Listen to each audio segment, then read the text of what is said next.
Hello అండి. Parcel రాగానే అయితే మా పాప అయితే చాలా కంగారు పడిపోద్ది.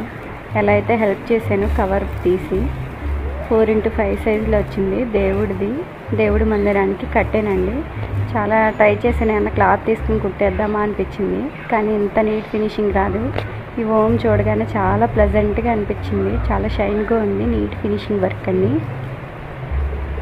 చాలా బాగుంటుంది. ఒక గదికి ఏంటి, లేకపోతే ఎవరికైనా ఓపెన్లో ఉన్నప్పుడు, హాల్లో ఓపెన్లో ఉన్న దీన్ని కట్ చేసుకుని వేరే మల్టీపర్పస్ కింద కూడా యూజ్ చేసుకోవచ్చు. మా బాబాయ్ చూపించేస్తుంది చూడండి ఎంత హైట్లో ఉందో. 5 ఫీట్లో ఉంటుందండి కట్టెను. 6 ఫీట్ కదా, అంటే గుమ్మం అంత కాదు, గుమ్మం కన్నా కొంచెం తక్కువ, అంటే దేవుడి మందిరానికి సరిపడిగా ఉంటుంది. ఈ రింగ్స్ అవి చాలా స్టిఫ్గా ఉన్నాయి, చాలా బాగున్నాయి, నీట్గా ఉన్నాయి. అది నేను అలా డిజైన్ చేసుకున్నానండి.